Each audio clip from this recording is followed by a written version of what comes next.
हे भोले बाबा, आपके इस वीडियो को जो भी लाइक और चैनल को सब्सक्राइब करें, उसके जीवन में कभी दुख दर्द मत आने देना। दोस्तों, भगवान भोलेनाथ जी के शिवलिंग पर चढ़े हुए बेलपत्र को खाने से क्या होता है? दोस्तों, अगर आपके जीवन में किसी भी प्रकार की कोई समस्या चल रही है, पैसे की कमी है, नौकरी नहीं लग पा रही है, बीमारियों से परेशान है, तो किसी भी प्रकार की कोई भी समस्या है, आज की इस वीडियो में आपकी सभी समस्याओं का निवारण होगा।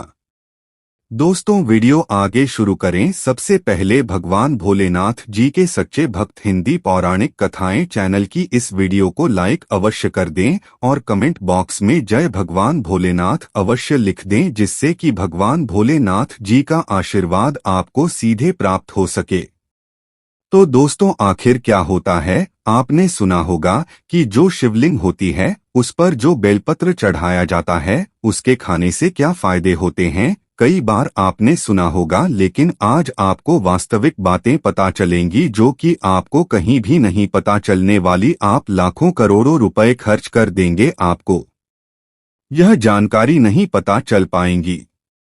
तो वास्तव में जब आप शिवलिंग पर बेलपत्र को चढ़ाते हैं तो वह बेलपत्र कोई साधारण बेलपत्र नहीं रह जाता, बल्कि वह साक्षात भगवान भोलेनाथ का प्रसाद बन जाता है। तो दोस्तों, यह वीडियो अपने फायदे के लिए ध्यान से सुनना और ध्यान से देखना। आपको बता दूं कि हमारे धर्मशास्त्रों में कहा गया है कि शिवलिंग पर चढ़ा बेलपत्र 6 महीने तक बासी नहीं माना जाता। जी हाँ दोस्तों, बेलपत्र को शिवलिंग पर चढ़ाने के बाद उसे पुनः धोकर शिवलिंग पर 6 महीने तक चढ़ाया जा सकता है, क्योंकि भारत में कई ऐसी जगह है जहां पर शिवलिंग स्थापित है परंतु उसके आसपास बेलपत्र उपलब्ध नहीं हो पाए। इसी वजह से कई लोग बेलपत्र उपलब्ध न होने के कारण पुरानी बेलपत्र का जो चौड़ा होता है उसको भगवान भोलेनाथ को चढ़ाते हैं, ऐसा विधान है। तो दोस्तों, बेलपत्र को भगवान भोलेनाथ पर चढ़ाने के पीछे एक पौराणिक कथा है,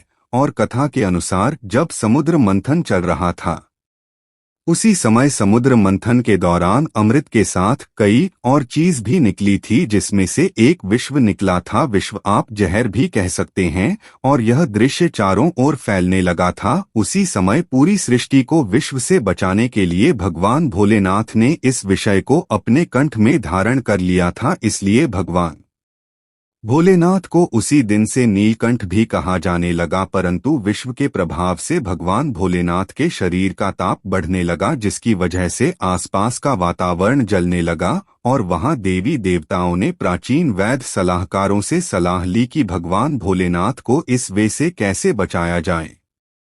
तो दोस्तों, उस समय जो प्राचीन वेद सलाहकार थे, उन्होंने सलाह दी कि आप भगवान भोलेनाथ को बेलपत्र का सेवन कराया, और भगवान भोलेनाथ को उस समय वहां पर जो भी उपस्थित देवी देवताओं ने तत्काल बेलपत्र खिलाया और जल्द से स्नान कराया। इसके बाद भगवान भोलेनाथ के शरीर में जो पर गर्मी थी वह शांत होने लगी।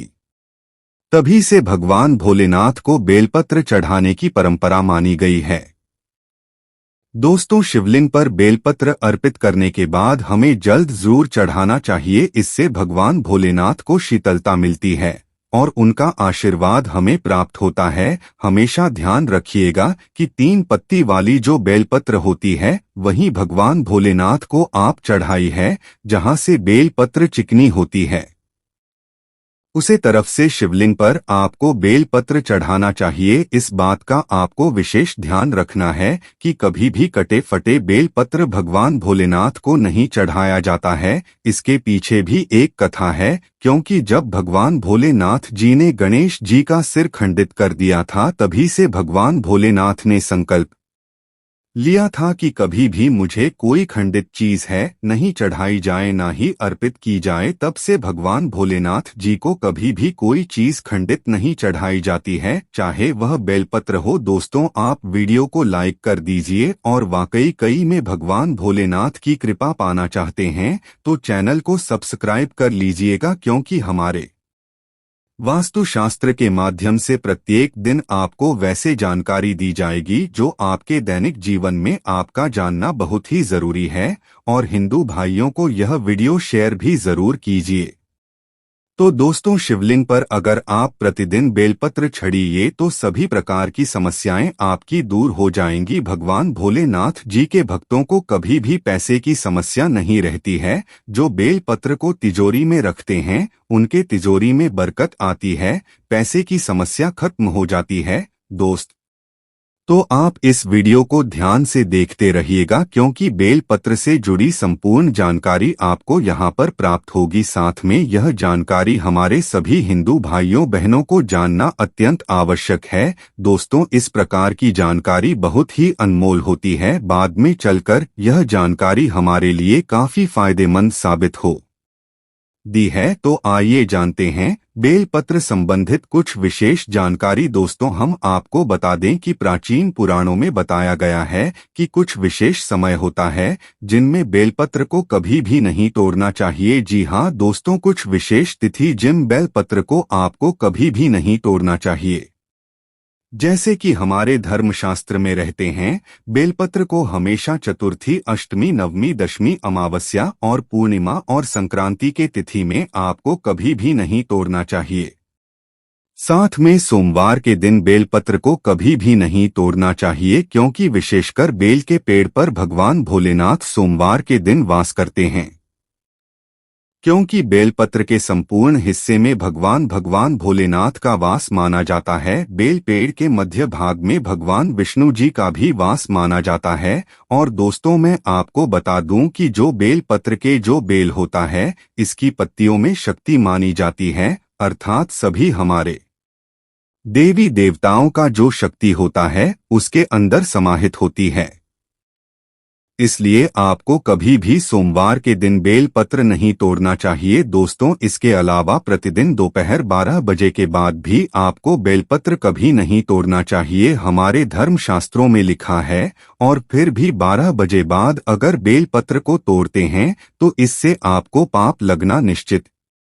दोस्तों, अब जो प्रश्न आता है कि जो बेलपत्र की उत्पत्ति कैसे हुई, आइए जानते हैं। तो दोस्तों, पुराणों के अनुसार एक बार माता पार्वती की पसीने की कुछ बूंदें मध्यांचल पर्वत पर गिर गई। इससे वहां एक पौधा उग आया जो बाद में बेलपत्र के नाम से लोग जानने लगे और बेलपत्र के रूप में पूजनीय होगी। तो इस वीडियो में जानते हैं बेलपत्र को खाने के क्या फायदे होते हैं। दोस्तों, बहुत ही सुंदर वीडियो है, बहुत ही महत्वपूर्ण जानकारी है, पूरा देखिएगा। आधा अधूरा ज्ञान हमेशा लाभदायक नहीं होता है।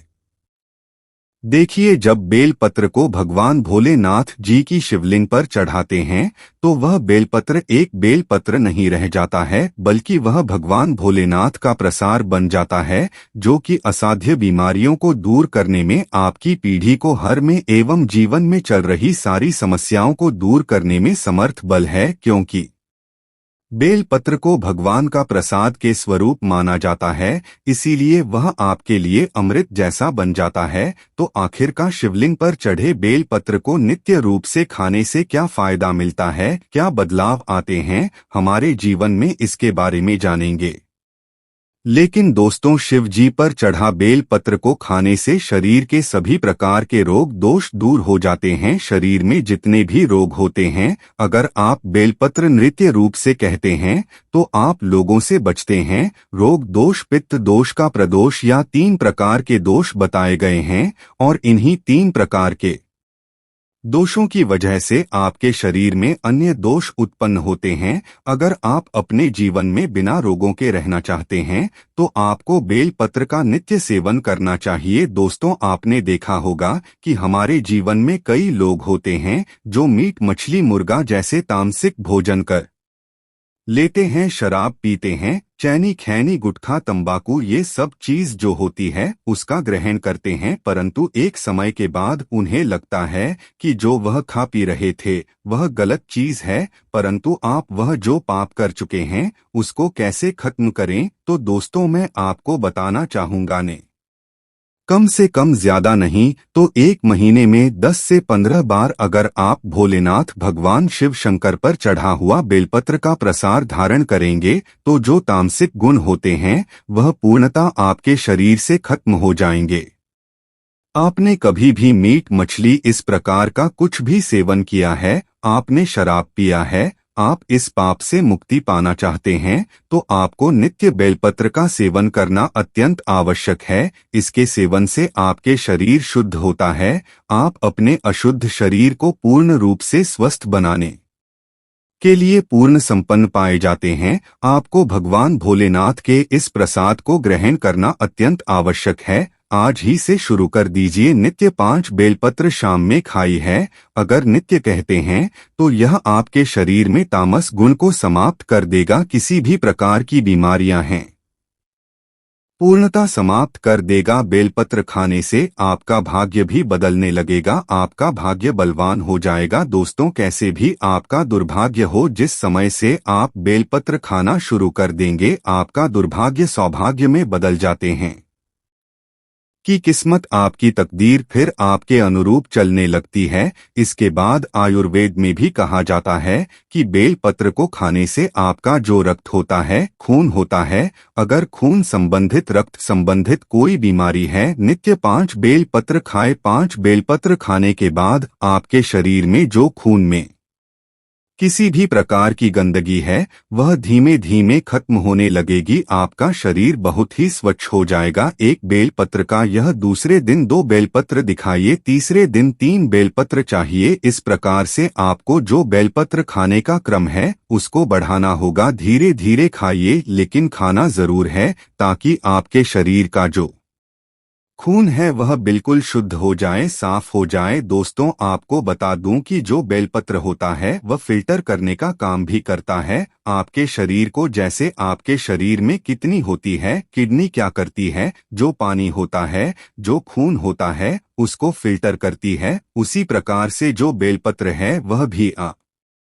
के शरीर में जो अशुद्ध चीज होती है, आपका खून में जो गंदगी होती है उसको साफ कर देते हैं, फिल्टर कर देता है। दोस्तों, हम आपको बताना चाहेंगे शिवलिंग पर चढ़ा बेलपत्र रूप से 1 महीने तक खाने से आपकी सभी इच्छाओं की पूर्ति होगी कि यह पैसा मुझे मिल जाए।